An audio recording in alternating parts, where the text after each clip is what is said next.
Welcome back to The Explainer. You know, every single second there's this invisible war being fought for your data. So today, we're going to jump right into that digital arms race. We'll look at how we've gone from just, simple passwords to these incredible digital fortresses that guard the world's biggest secrets.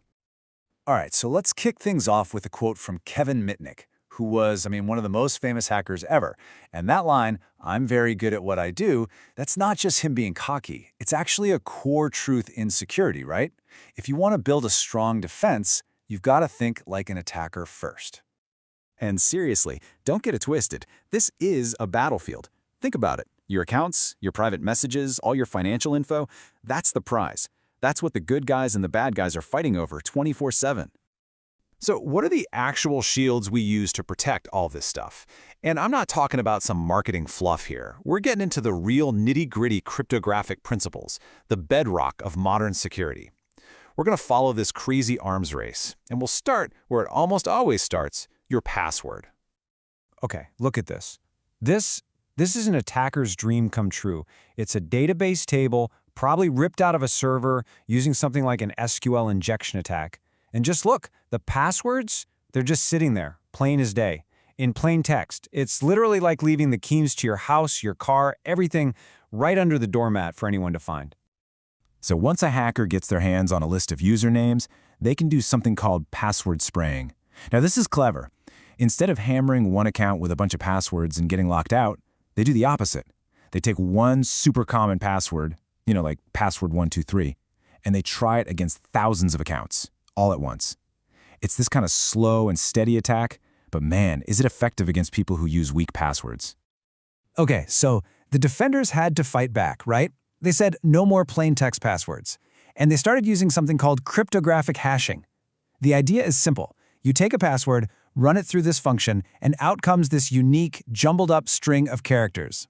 The key is, it's a one-way street. You can't turn that jumble back into the original password. So the thinking was, if the database gets stolen again, hey, the passwords are safe. Or so they thought. But here's the catch, and it's a big one.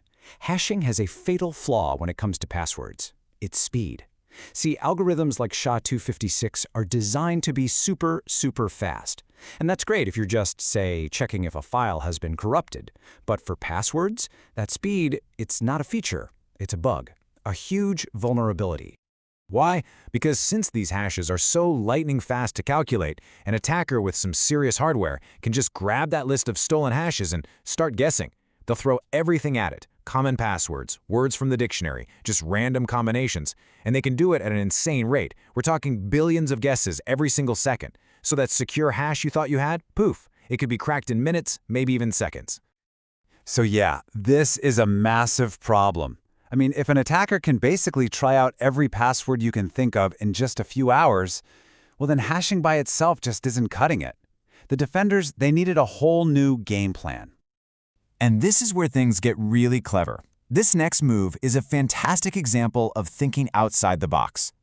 The defenders realized they couldn't outrun the attacker. So what do? They stopped trying to. Instead, they flipped the script completely. They decided to fight speed with slowness. And that brings us to their new weapon, the key derivation function, or KDF for short. So unlike a fast hash, a modern KDF like, say, Argon 2, is built from the ground up to be slow. Not just slow, but also hungry for memory. It's designed to make the computer really work for it. Use a certain amount of processing power, a certain chunk of memory for a set amount of time. And all that makes it a total nightmare for an attacker trying to guess passwords in parallel on their fancy hardware. You see, by making every single guess expensive in terms of computer resources, a KDF completely changes the math for the attacker. Something that took nanoseconds with a fast hash now takes milliseconds. Now I know, milliseconds doesn't sound like a lot, right? But when you're talking about billions of guesses, it adds up. An attack that might have taken a few hours before, now we're talking it could take centuries. It just becomes completely impractical. All right, so we've covered how to stop secrets from getting stolen, but that's really only one part of the fight. Now let's switch gears to something just as important, data integrity. How do you know the data you're looking at is the real data? How do you know it hasn't been messed with? Just think about a supply chain attack for a second. An attacker gets into a software company you trust, and they sneak some malicious code into a routine software update. To you, the update looks totally legit, but its integrity is shot. So it goes out to millions of people, and just like that, a tool you trusted becomes a weapon.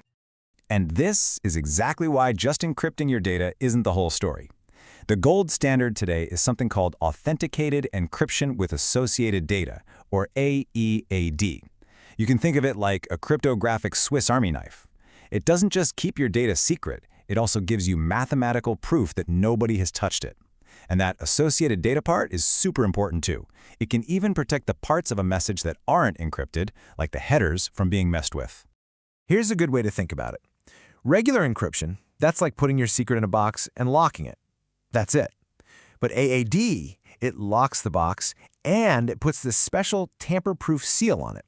So when the person on the other end gets the box, they don't just check the lock. First, they check the seal, and if that seal is broken or looks off in any way, they know, can't trust what's inside even if their key still opens the lock. Which brings us to, well, probably the most fundamental challenge in all of cryptography. The security expert Bruce Schneier put it perfectly. If an attacker gets your keys, it's game over. All your security is gone. All these fancy algorithms we've been talking about, they're completely worthless if the keys themselves aren't safe. So when we talk about building secure systems, what we're really talking about is building secure processes for handling those keys. That means doing things like limiting how much services trust each other, the whole zero trust idea, so that one little breach doesn't bring the whole house down. It means using battle-tested, safe code libraries instead of trying to be a hero and rolling your own crypto. And it means being super strict about your software supply chain, constantly checking and validating everything you rely on. Now, for the really, really important keys, we're talking the crown jewels of a big company. They don't just trust software to protect them. No way. They use these things, special tamper-resistant devices called hardware security modules, or HSMs. An HSM is basically a tiny digital fortress. Its one and only job is to protect keys. The keys are born in there, they're used in there, and they never ever leave. And that really brings us full circle to our last thought for today. Security isn't something you can just buy off a shelf. It's a process. It's about building layers of defense, from slowing attackers down with KDFs to guaranteeing data integrity with AEAD, all the way to locking down the keys themselves with things like HSMs. So as we keep building these bigger and bigger digital fortresses, the one question we always have to ask ourselves is, have we actually secured the master key?